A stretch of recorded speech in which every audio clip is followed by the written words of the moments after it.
शास्त्रों का प्रचार होगा तो सही ज्ञान फैलेगा। बिल्कुल सही बात। कभी ये जिज्ञासा उड़ जाएगी कि साहब शास्त्र 5000 साल पुराना है, 2000 साल पुराना है, 1000 साल पुराना है, तो वो शब्द का खंडन मैंने पहले ही कर दिया कि ये विद्या सार्वदेशिक है, सार्वकालिक है और सार्वकालिक है, इसको काल खा नहीं सकता। लेकिन पारंपरिक के समय ये देखा पारंपरिक शास्त्र में सर योग है, आयुर्वेद है, वो एज इट इज एप्लीकेबल हुआ और उसका बेनिफिट भी देखा। तो ये जो विद्या है इसको न तो समय खा पाएगा। पारंपरिक जो शास्त्र में जिस तरीके का किचन था और आज का जो किचन है इसमें बहुत सारा अंतर है। आज के ग्रेनाइट के बड़े बड़े प्लेटफॉर्म्स हैं जिसको हालांकि अटमोस्ट निगेटिव एनर्जी करके आपके इसमें भी बताया गया है। ट्रॉलीज है, फ्रीज है, ओवन है, इलेक्ट्रॉनिक क्लटर है, ये सब चीज़ें हैं उसमें। कि किचन कैसा हो, ड्राइंग रूम कैसा हो, बेडरूम कैसा हो, फलाना चीज़ कैसी हो, लॉन कैसा हो, ऐसा नो इसीलिए आज के ज़माने का किचन जो है वो ईशान्य में आप रख नहीं सकते, वहाँ पर वो प्रबल पृथ्वी तत्व निर्माण हो जाएगा। उस समय सिर्फ चूल्हा रखा जाता था, सिर्फ चूल्हे का बात आई थी, चूल्हा होता था और चूल्हे का और वो भी गोमय से बताया गया है, प्रतिबंधित लकड़ी से जलाने वाला चूल्हा। अच्छा रहेगा 2-3 लोगों के बीच में ना घूमता रहे पूरा का पूरा वार्तालाप। बताइए आप। सर एक कंप्लीट कर रहे हैं, एक सेंटेंस और बचा हुआ उसमें। लाभ का कि वास्तु के जब भी कोर्सेज चलते हैं ना, पढ़ाते हैं जब उसको, तो जैसा हमने कहा drawing room, bedroom, kitchen, study या लॉन, ये कैसा हो, तो इसका डिटेल्ड डिस्क्रिप्शन वास्तु के ग्रंथों में नहीं मिलेगा। इसके लिए जो अलाइड टेक्स्ट है, इसीलिए वास्तु के जो यूनिवर्सिटी में जहाँ भी कोर्सेज चलते हैं, यूनिवर्सिटी में, जब मैं यूनिवर्सिटी शब्द का इस्तेमाल करूं इसका मतलब यूजीसी रिकॉग्नाइज यूनिवर्सिटी, तो उसमें रामायण भी है, उसमें वाल्मीकि रामायण है, उसमें महाभारत है। तो इन अलाइड ग्रंथों को जब अपन साथ में स्टडी करते हैं तो सभागार कैसा बनेगा, किचन कैसा बनेगा, सभा किधर बैठेगी, 8 राजाओं की जो कैटेगरी है वो कैसे बैठेगी, तो वो स्पष्ट होगा। तो ये विजन तब खुलेगा, जैसा मैंने सबसे पहले कहा कि जितना ज्ञान अंदर है, जितना जगत अंदर है, उतना ही बाहर दिखता है। तो जब हम शास्त्र को पढ़ेंगे, अध्ययन करेंगे और बुद्धि समर्पित रखेंगे, है ना, श्रद्धावानम लभते ज्ञानम जब करेंगे तो ये विषय स्पष्ट होगा और हम उसको सही तरीके से, क्योंकि जब स्थपति लक्षण पढ़ेंगे, आखिरी बात कह के अपनी बात समाप्त करूँगा, तो सम्रांगण सूत्रधार ग्रंथ का 44वां अध्याय है स्थपति लक्षण, उसमें स्पष्ट रूप से लिखा है कि राजा ऐसे स्थपति को, कुस्थपति शब्द यूज़ किया, कि जो शास्त्र को न जानकर अकारण लोगों की मृत्यु का कारण बनता है, उसको दंड दे। अभी क्या दंड दे वो मैं यहाँ नहीं कहता, कुछ लोग देख लेना। तो इस प्रकार से कहा है कि जो भी कार्य करें उसमें पहले स्वयं निष्णात हो। और जैसे साहब ने अभी कहा वैदिक दिनचर्या की बात की, तो मैंने कहा ये स्थपति जिसको बनना हो वो शास्त्रीय परंपरा से करें। अभी मैंने गृहस्थ के लिए नहीं किया, क्योंकि जो बड़े लोग आचरण करते हैं, भगवद गीता के 2 अध्याय का 20वां श्लोक 23वां श्लोक देखो, तो लोग उसी को फॉलो करते हैं। तो ये जो लीनियज से चलेगा, ऊपर से चलेगा, जब हम रूटीन को अपनाएंगे, हम स्वयं यदि 10 बजे उठते हैं तो बच्चों को नहीं बोल सकते कि आप साहब सुबह 6 बजे उठ के पढ़ो। हमारी दिनचर्या इस प्रकार की होगी तो सोसाइटी में एक मैसेज जाएगा। तो स्थपति जो है, वास्तुशास्त्री जो, वो समाज का थोड़ा सा ऊपर वाला वर्ग है, लोग उससे बहुत कुछ एक्सपेक्ट करते हैं। तो ये हमको स्वयं आत्मविश्लेषण करना पड़ेगा, आत्मचिंतन करना पड़ेगा, तब हम कुछ समाज को, सोसाइटी को आचरण के माध्यम से, बच्चों को कुछ सिखाना नहीं पड़ता, बच्चे वही सीखते हैं जो देखते हैं। हमारा जैसा आचरण होता है बच्चे वो सब बिहेव करते हैं। एज ए टीचर सोसाइटी में हम बहुत बड़ा रोल प्ले करते हैं, तो हम कैसे रोल मॉडल बने, इस तरफ भी अपना ध्यान होना चाहिए। इतना ही कह के वाणी को विराम। बहुत बड़ी बात कही, बहुत बड़ी बात कही। Thank you so much. आज सर ने सोशल मीडिया का ज़माना है, हर चीज़ का पॉजिटिव और नेगेटिव होता है। पॉजिटिव ये हो रहा है कि आज एक वास्तुविद के यूट्यूब चैनल पे 10 लाख व्यूअर्स हैं, और नेगेटिव इसका ये भी हो सकता है कि वास्तु ऑनलाइन एजुकेशन का माध्यम बन गया है, 2 दिन और 4 दिन के कोर्सेज हो रहे हैं। तो ये हर चीज़ का, हर सिस्टम का, हर प्लस माइनस तो रहेगा, माइनस ये रहने वाला है, ये हमको समझना पड़ेगा। लेकिन जो सर ने बोला, सलूजा साहब ने बोला कि हमको मेडिकल फील्ड के अंदर भी हजारों की संख्या में, लाखों की संख्या में बंगाली डॉक्टर हैं, लेकिन हम लोग विचलित नहीं होते।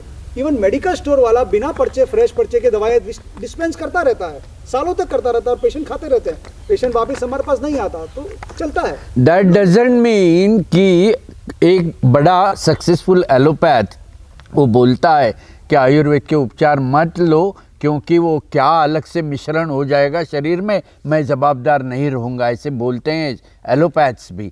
तो इसी तरीके से जो वैदिक परंपरा से जुड़ा हुआ शास्त्र है उसमें ये जो घुसन हो गई है ये मशीन्स वालों की, स्कैनर्स की, इसके बारे में कड़ी से कड़ी आलोचना करने के लिए आज का सम्मेलन हो गया है, ऐसा मेरा मानना है। आपका क्या कहना है? हाँ, तो इसके बारे में बात हो जाए, खुलकर इसके बारे में बात हो जाए, खुलकर इसके बारे में बात हो जाए। और एक मिनट, यहाँ पर ये कहा गया फेंग शुई गलत नहीं है, फेंग शुई जी जो ट्रीटमेंट दिए हैं वो बिल्कुल गलत है, वो गलत है।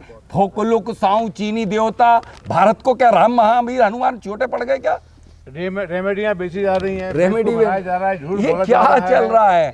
अपन एक इस तरफ से डिबेट हो रही है। वो पूरा पारंपरिक शास्त्र थुक वास्तु बनाया है, बना दिया। कि इसमें थुक दे दो और वो डीएनए बता देगा सॉइल का। अरे बाप रे, इतना तो झूठ मैंने कभी सुना ही नहीं। हमारे इस विषय को, हमारे इस कार्यक्रम को हम आगे बढ़ाना चाह रहे हैं, उसके लिए मैं आप सब एक्सपर्ट्स को आमंत्रित करता हूं। जो हमारा वास्तु का फील्ड है, हम जानते हैं ये, जैसे हमारी बात हुई, ये काफ़ी अनऑर्गेनाइज सेक्टर है। अनऑर्गेनाइज सेक्टर की वजह से इसमें कुछ चीज़ें विसंगतियां शामिल हुई हैं। विसंगतियों के अंदर कुछ चीज़ें हैं, जैसे कि जो वास्तु का ज्ञान है वो सुलभ और सरल तरीके से जिसे चाहिए उसे नहीं मिलता है। कोई ऑर्गेनाइज्ड वे ऑफ टीचिंग नहीं है, कोई फॉर्मेट ऑफ एजुकेशन नहीं है, कोई एक्रेडिटेड कोर्सेज नहीं है। उसके इन सब कारणों के कारण जो भी जिसे भी वास्तु का ज्ञान प्राप्त करना है उसको जहाँ मौका मिलता है, जैसा मौका मिलता है, वहाँ पे वो ज्ञान लेने के लिए जाता है। उस कृषि कड़ी के अंदर जो हम अभी सोशल मीडिया के ज़माने में हम जो अनुभव कर रहे हैं, देख रहे हैं, इंटरनेट के ज़माने में, वो ये हो रहा है कि हमें ऑनलाइन कोर्सेज और शॉर्ट टर्म कोर्सेज और 1 दिन के और 2 दिन के कोर्सेज भी हमारे फील्ड के अंदर आ रहे हैं। उसके अलावा कुछ विसंगतियां इस प्रकार की है कि हमारे वास्तु फील्ड के अंदर कई कंसल्टेंट्स साइंटिफिक वास्तु के नाम से सेंसर्स, मीटर्स और ये स्कैनर्स और इन डाउजर्स, इन सब चीज़ों का यूज दम्बू के, थूक वास्तु, सब बोलो। ये सब चीज़ें जैसे कि डिंग डोंग वास्तु के नाम से प्रचलित किया गया है, वो हमारे फील्ड में काफ़ी उसका इफेक्ट है।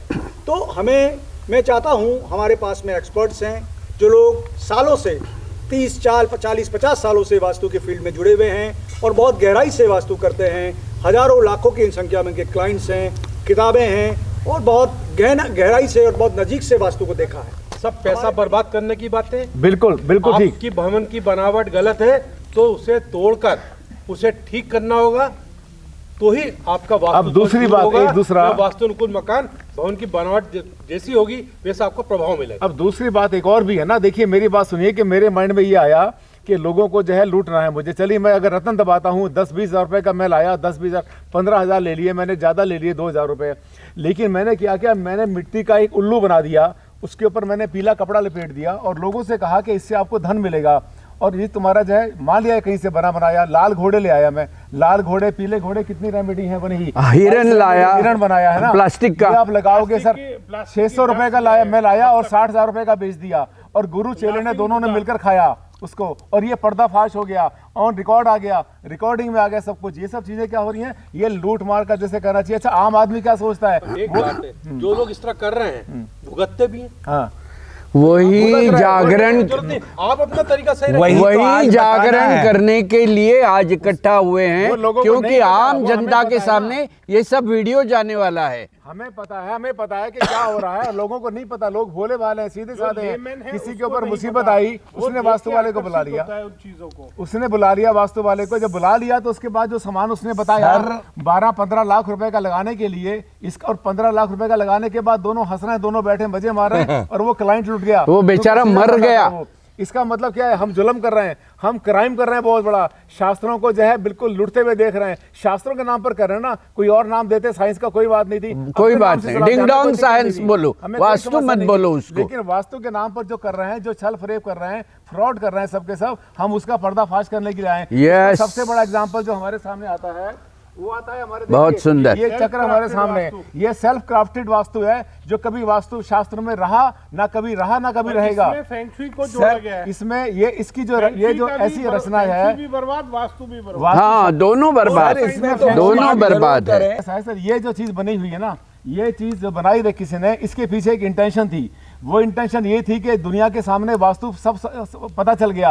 अरे भूमि जल वायु अग्नि आकाश, यार साउथ ईस्ट में नॉर्थ ईस्ट रहे साफ तुम्हारा, नॉर्थ वेस्ट में ड्राइंग प्यारा, साउथ ईस्ट में हो भंडारा, साउथ वेस्ट में वास्तु तुम्हारा। हो गया ना वास्तु 4 सेंटेंस में। सलूजा साहब ने कहा सिंपल वास्तु, यही वास्तु है।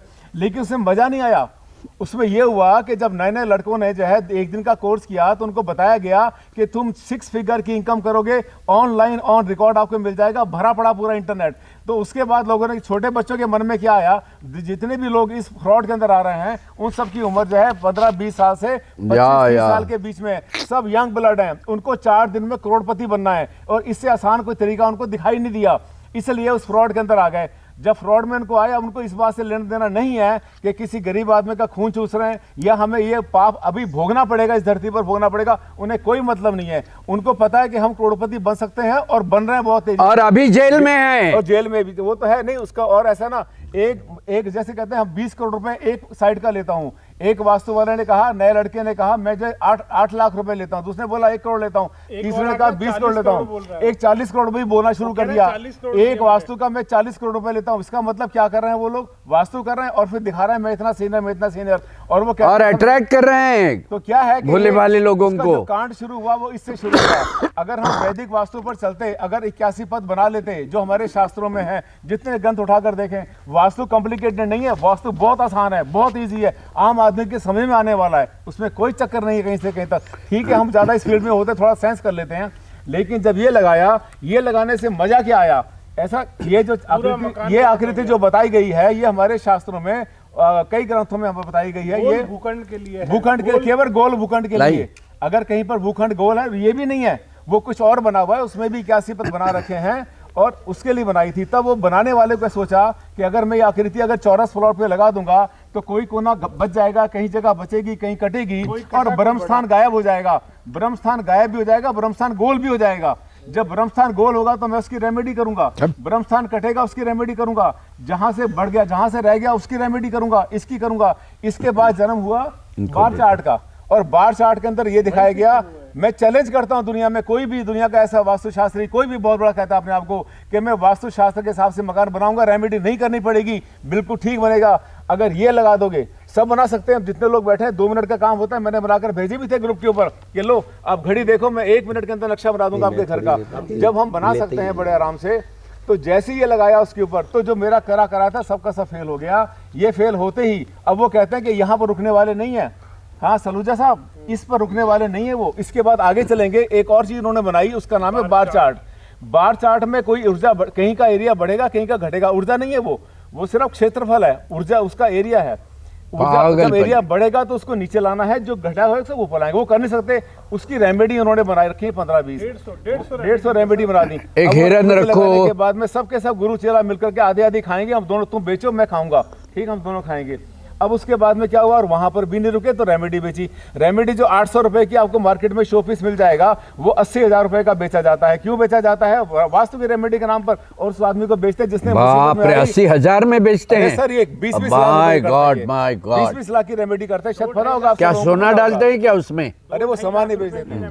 तो अब क्या है कि हमारा जो यहाँ पर आज आने का पर्पस हमारा यह है कि हम सब, मैं अकेला बोलता हूँ ना इंटरनेट पे, डॉक्टर कुणाल कौशिक हम भी बात करते हैं, कोई सुनता नहीं है, फूलिंग प्रैक्टिसेस सुनता नहीं है। आज हमने सोचा कि हम यहाँ पर कम से कम जो है 2-4 हम लोग जो है थोड़े से ऐसे लोग आएंगे जिनको दुनिया पहचानती है। और इस पे जैन साहब ने भी एक बार बताया है कि ये जो इसमें पद भी बनाए गए हैं, अगर हम इसको ये माने कि ये किसी काम का भी है, तो जैन साहब ने बताया कि इसमें ये जो पद विन्यास किया